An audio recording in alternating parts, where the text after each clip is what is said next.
Assalamualaikum warahmatullahi wabarakatuh.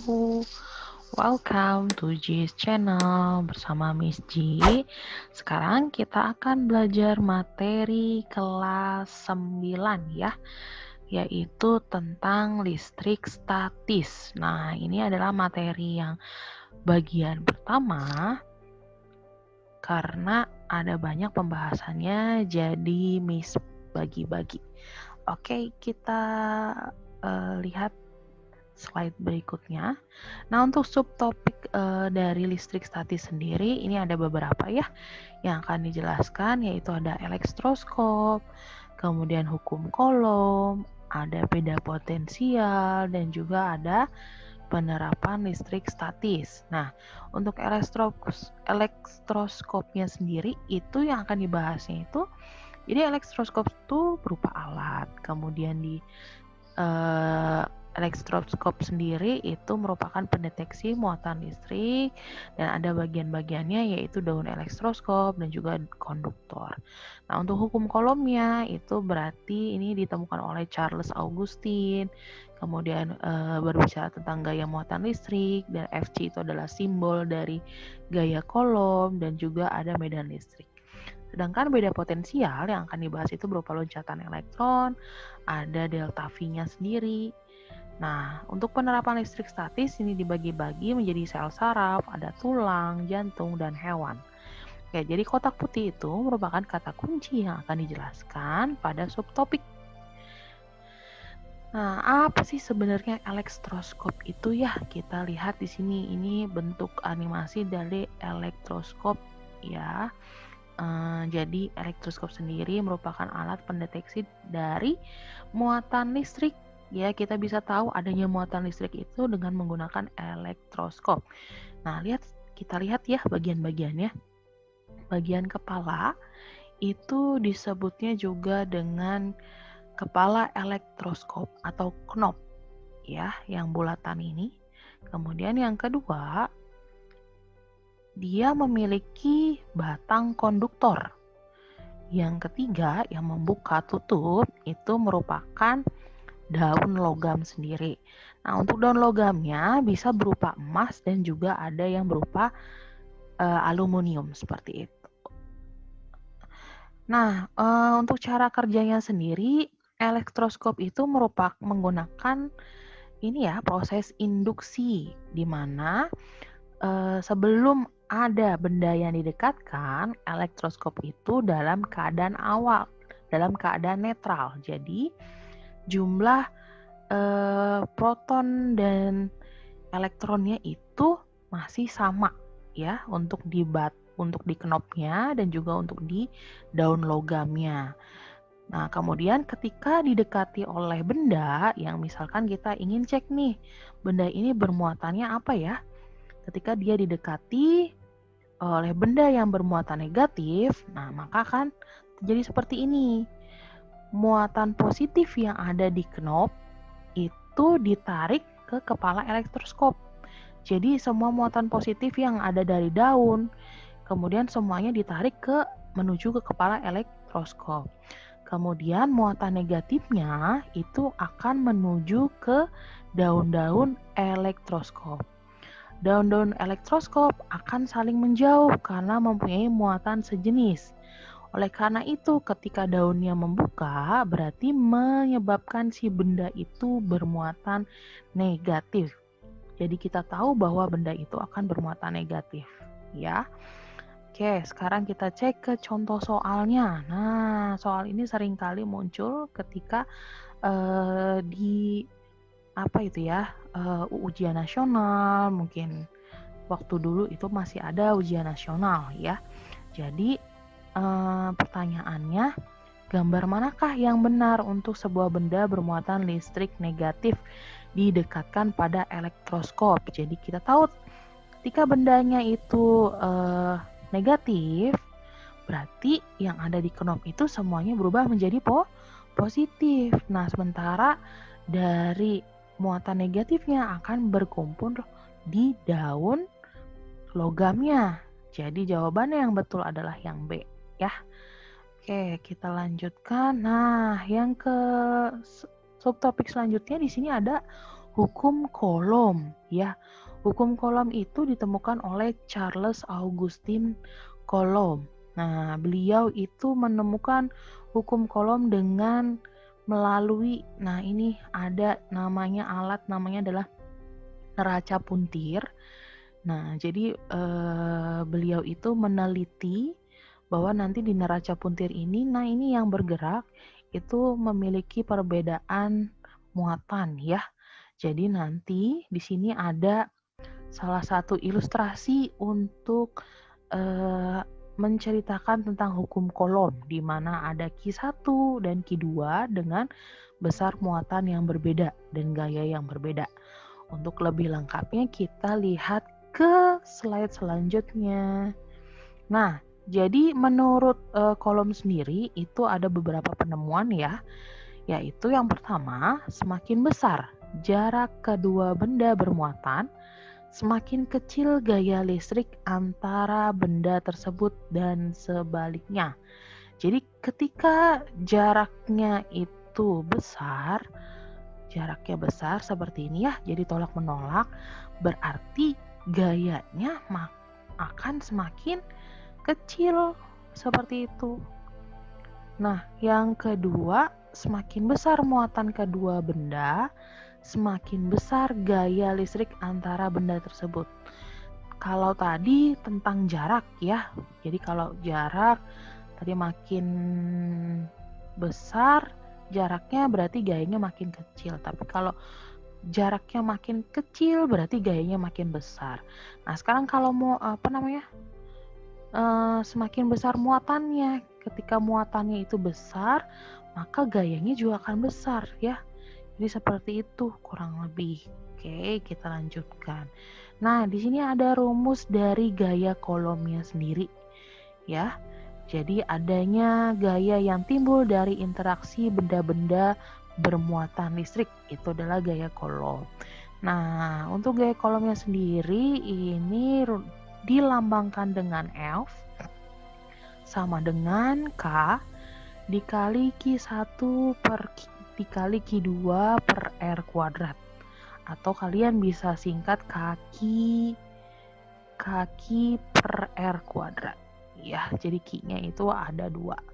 Nah, untuk K-nya sendiri itu merupakan konstanta pembanding. Jadi sudah ada nilainya di sini. 9 kali 10 pangkat 9 Newton meter persegi per Coulomb persegi. Jadi kemudian untuk Q1-nya itu adalah besar muatan pertama. Nah, untuk Q1 itu mungkin ada yang penulisannya dengan huruf kecil dan huruf besar seperti ini ya, jadi sama saja.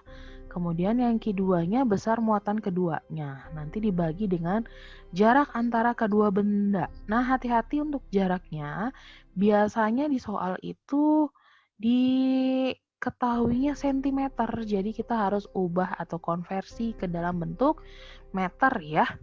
Jadi nanti biasanya dibagi 100 seperti itu. Jadi nanti kalian dicek lagi di soalnya. Oke. Kita lihat selanjutnya. Nah, ini ada contoh soalnya. Ada 2 buah muatan listrik positif. Nah, seperti ini, seperti yang ada di gambar. Yang ada di dalam membran sel saraf. Masing-masing 1,6 dikali 10 pangkat min 19 Coulomb.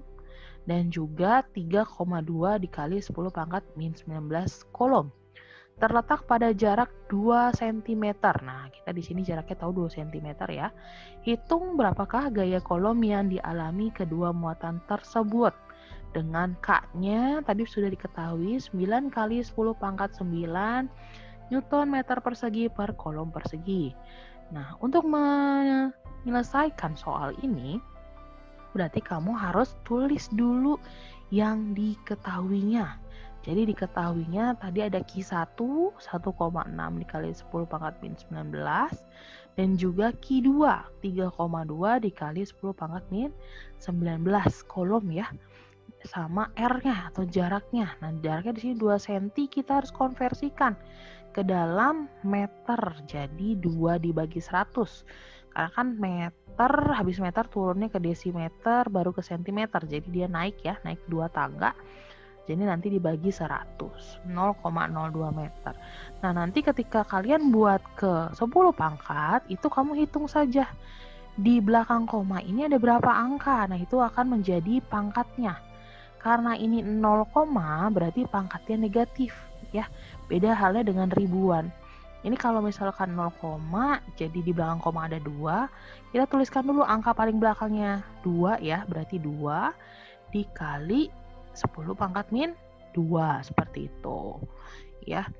Kalau misalkan positif, berarti kita nggak mau pakai negatif nih, 200, nanti jadi 2 dikali 10 pangkat 2. Jadi artinya negatif itu untuk menentukan kalau di situ, di angka itu ada komanya ya.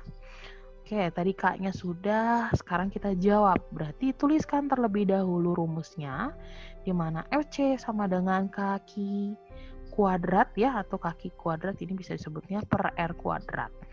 Nah, kita masukkan angka-angkanya. Di sini ada K-nya kita ganti dengan 9 kali 10 pangkat 9 Newton meter persegi per kolom persegi. Dikali, kita masukkan lagi Q1-nya 1,6 kali 10 pangkat min 19 kolom. Dikali 3,2 dikali 10 pangkat min 19 kolom. Dibagi. Nah, karena ini ada kuadratnya, kita beri kurung di depan ya. 2 kali 10 pangkat min 2 meter kurung tutup persegi. Nah, yang selanjutnya kita tuliskan kembali, dan di sini kita kumpulkan antara angka dengan 10 pangkatnya. Jadi nanti 1,6 dikali 3,2 dikali 10 pangkat min 19 dikali 10 pangkat min 19. Yang bawahnya ini kita langsung kuadratkan ya. 2 kuadrat berarti 4. 10 pangkat min 2. Untuk pangkat ketika dikuadratkan itu sama saja dengan dikalikan.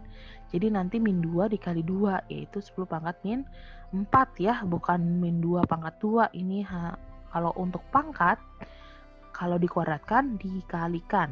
Nah, kemudian meternya berarti pangkat jadi meter persegi. Setelah kita gabungkan yang angkanya tadi, ini masih dalam keadaan sama ya, konstantanya. Kita tuliskan kembali lagi. Nah, ini pangkatnya kita satukan saja. Jadi untuk angkanya kita biarkan dulu. Karena untuk lebih mudah supaya kalian tidak ribet ya ngitung angkanya besar, nanti bisa dicoret. Jadi kita satukan dulu yang pangkatnya.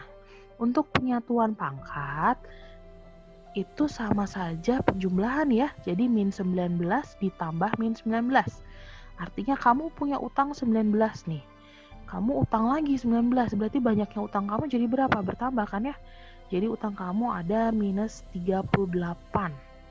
Oke, jangan lupa satuannya, karena ini kolomnya ada 2, jadi kolom kuadrat. Nah, ketika sudah kamu tuliskan, di sini kan ada yang sama nih satuannya. Kolom kuadrat kamu bisa coret. Jadi nanti hilang kolom kuadratnya. Kemudian meter kuadratnya juga bisa dicoret. Ya, jadi sisanya nanti tinggal newtonnya saja. Oke, kita sudah dapat. Kita masukkan, jadikan 1 untuk yang konstantanya ini yang 9. Jadi nanti ini 9 kali 1,6 ya, ini 1,6 dikali 3,2. Jadi kita taruh angka-angka yang tanpa 10 pangkat itu paling depan. Kemudian baru yang 10 pangkatnya di belakangnya. Ini ada 10 pangkat 9 dikali 10 pangkat min 38. Untuk pembaginya masih sama seperti sebelumnya ya. 4 kali 10 pangkat min 4. Nah, di sini kita mau menghilangkan pembaginya. Karena 4 itu bisa dibagi oleh 3,2. Jadi nanti 3,2 kita bagi dengan 4. Nah, itu hasilnya adalah 32 kalian bagi dulu aja dengan 4. Berapa? 8 ya. Karena di situ 3,2 ada komanya 1, berarti nanti hasilnya adalah 0,8. Nah, seperti yang di bawah ini. Nanti 9 kali 1,6 dikali 0,8.